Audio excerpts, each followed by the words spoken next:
Channel में आपका स्वागत है। आज हम बात करेंगे प्यार।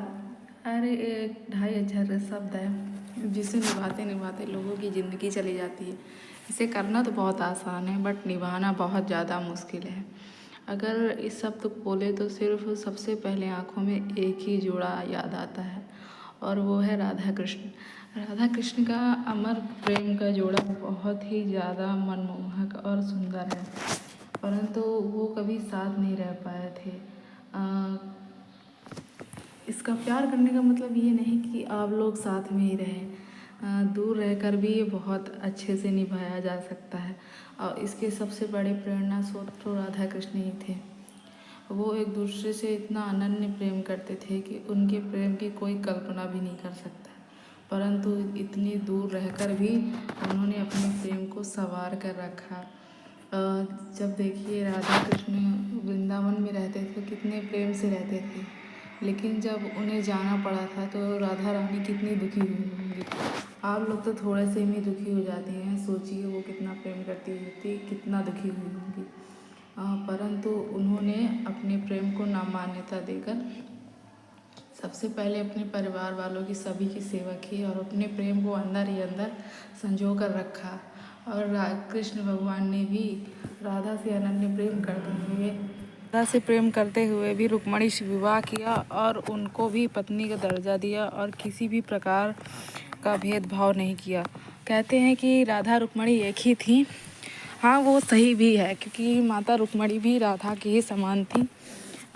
बस अंतर ये था कि दोनों अलग अलग देह में थे, वरना दोनों ही एक ही आत्मा थी। तो राधा और रुक्मणी में माता राधा और माता रुक्मणी में भेद करना गलत ही बात होगी, परंतु राधा कृष्ण का प्रेम तो इतना अनन्य था कि उसकी कल्पना भी नहीं की जा सकती। कहते हैं कि भगवान श्री कृष्ण के मस्तक पर एक बार बहुत ज़्यादा पीड़ा हो रही थी, और तो उन्होंने कहा कि अपनी सभी पत्नियों से कहा कि कोई भी अपने चरणों की धूल मेरे सिर पर लगा दो जिससे मुझे आराम मिल जाए।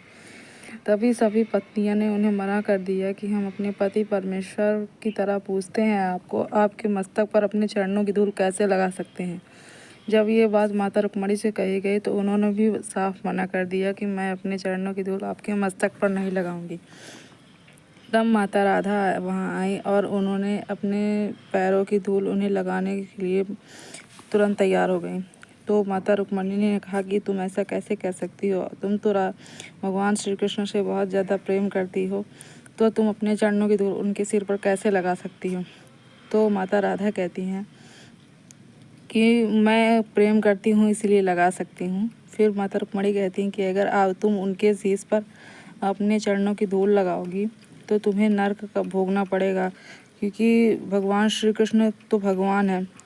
तो माता राधा कहती हैं कि अगर भगवान श्री कृष्ण की पीड़ा दूर करने का अवसर मिले तो मैं नरक भोगने के लिए भी तैयार हूँ। जिसे देखकर कृष्ण तो बहुत ही प्रसन्न थे, परंतु माता रुक्मणी भी उन्हें देखकर बहुत ज़्यादा प्रसन्न हो गई। फिर माता राधा ने उनके अपने चरणों की धूल भगवान श्री कृष्ण के लगाई, जिससे उनकी पीड़ा कुछ ही क्षणों में दूर हो गई। ओके गाइस, वीडियो पसंद आए तो प्लीज़ लाइक शेयर सब्सक्राइब।